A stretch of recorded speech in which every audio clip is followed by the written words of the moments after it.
style. Yattabi'u Muhammad. Sebuah filem horror Indonesia yang dah lama kita nantikan lah. Kali ni Indonesia telah remake filem Munafik daripada Samsul Yusof lah sebelum ni.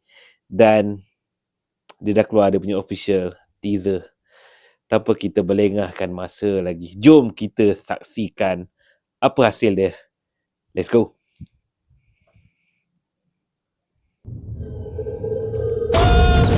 Ustaz Adam.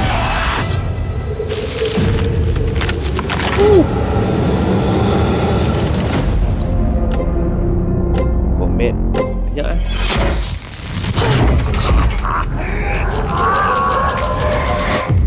Kaifa Style. yattabi'u Muhammad.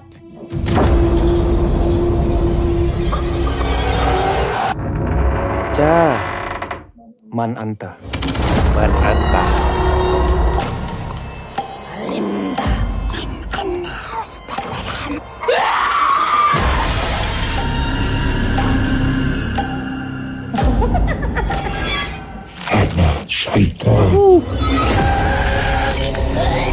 Umbut ya syaitan.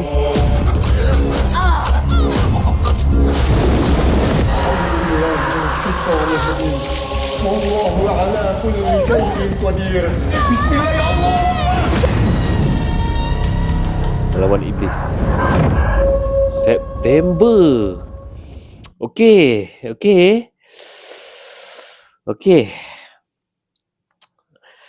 Jadi sebuah filem yang kita sangat look forward lah dekat Malaysia dan juga dekat Indonesia. Okey, sebab filem ni filem seram paling laris lah dekat Malaysia kan, kalau tak silap aku lah. Sequel dia lah yang kedua, tapi still lagi dalam universe dia yang sama. Jadi adakah Ustaz Adam versi Indonesia ni akan diterima oleh masyarakat Indonesia dan juga masyarakat Malaysia? Jadi kita tahulah, dan dekat Indonesia akan keluar filem ni pada bulan September lah, 3 September. Jadi kalau cerita-cerita Indonesia selalunya akan pergi dekat Malaysia sebulan lepas tu lah. Tapi mungkin filem ni akan keluar pada waktu yang sama dekat Indonesia keluar. Jadi sebab yalah, dia dah ada fan base yang kuat lah dekat Malaysia. Jadi kita mungkin akan saksikan filem ni lebih kurang samalah dengan dia keluar dekat Indonesia nanti. Okay? Jadi dia nampak dia punya keseraman itu, dia nampak versi horror Indonesia dia tu ada. Lepas tu para pelakon yang dia remake ni aku rasa memang agak kena lah ke semuanya.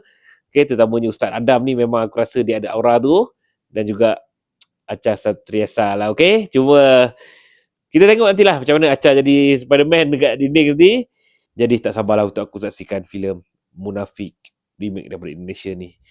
Okay, jadi apa pandangan korang? Jangan lupa komen kat bawah ni. Okay?